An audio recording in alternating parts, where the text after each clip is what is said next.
Hi everyone. So today's video or this video is just going to be a first reading of the story Hatchet from chapter 5. They would look for him, look for the plane. His father and mother would be frantic. They would tear the world apart to find him. Brian had seen searches on the news, seen movies about lost planes. When a plane went down, they mounted extensive searches and almost always they found the plane within a day or two. Pilots all filed flight plans, a detailed plan for where and when they were going to fly, with all the courses explained. They would come.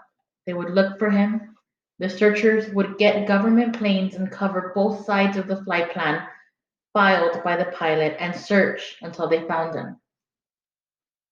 Maybe even today. They might come today. This was the second day after the crash. No, Brian frowned. Was it the first or the second day? They had gone down in the afternoon and he had spent the whole night out cold. So this was the first real day. But they could still come today. They would have started the search immediately when Brian's plane did not arrive. Yeah, they would probably come today. Probably come in here with an amphibious planes, small bush planes with floats that could land right here on the lake and pick him up and take him home. Which home? The father or the mother home? He stopped the thinking, and it didn't matter. Either on to his dad or back to his mother. Either way, he would probably be going home by late night or early morning. Home where he could sit down and eat a large, cheesy, juicy burger with tomatoes and double fries with ketchup and a thick chocolate shake. And there came hunger. Brian rubbed his stomach, and the hunger had been there, but something else. Fear, pain had held it down. Now, with the thought of the burger, the emptiness roared at him.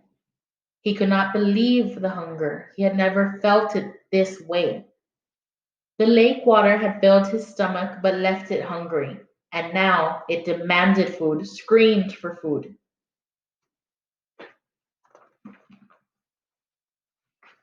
And there was, he thought, absolutely nothing to eat. Nothing. What did they do in the movies when they got stranded like this? Oh, yes, the hero usually found some kind of plant that he knew was good to eat, and that took care of it. Just ate the plant until he was full, or used some kind of cute trap to catch an animal and cook it over a slick little fire, and pretty soon he had a full 8-course meal. The trouble, Brian thought, looking around, was that all he could see was grass and brush. There was nothing obvious to eat, and aside from about a million birds and the beaver, he hadn't seen animals to trap and cook. And even if he got one somehow, he didn't have any matches, so he couldn't have a fire. Nothing. It kept coming back to that. He had nothing. Well, almost nothing. And as a matter of fact, he thought, I don't know what I've got or haven't got. Maybe I should try and figure out how I stand. I'll figure out just how I stand. It will give me something to do. Keep me from thinking of food until they come to find me. Brian had once had an English teacher, a guy named Purpich, who was always talking about being positive, thinking positive, staying on top of things. And that's how Purpich had put it. Stay positive and stay on top of things.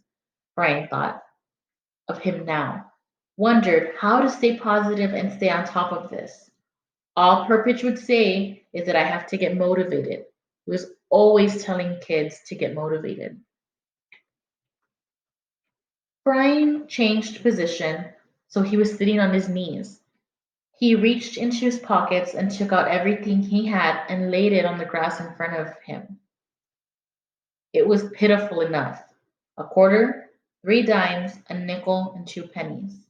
A fingernail clipper, a billfold with a $20 bill in case you get stranded at the airport in some small town and have to buy food, his mother had said, and some odd pieces of paper.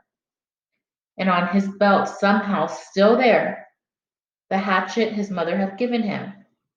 He had forgotten it and now reached around and took it out and put it in the grass. There was a touch of rust already forming on the cutting edge of the blade, and he rubbed it off with his thumb. That was it. He frowned. No, wait. If he was going to play the game, might as well play it right. Purpich would tell him to quit messing around, get motivated, look at all of it, Robson. He had on a pair of good tennis shoes, now almost dry, and socks and jeans and underwear and a thin leather belt and a t-shirt with a windbreaker so torn it hung on him in tatters. And a watch? He had a digital watch still on his wrist, but it was broken from the crash. The little screen blank, and he took it off and almost threw it away, but stopped the hand motion and laid the watch on the grass with the rest of it. There, that was it. No, wait, what other thing? Those were all the things he had, but he also had himself. Burbage used to drum that into them. You are your most valuable asset. Don't forget that. You are the best thing you have. Brian looked around again. I wish you were here, Burbage. I'm hungry and I would trade everything I have for a hamburger. Okay, so that was Hatchet.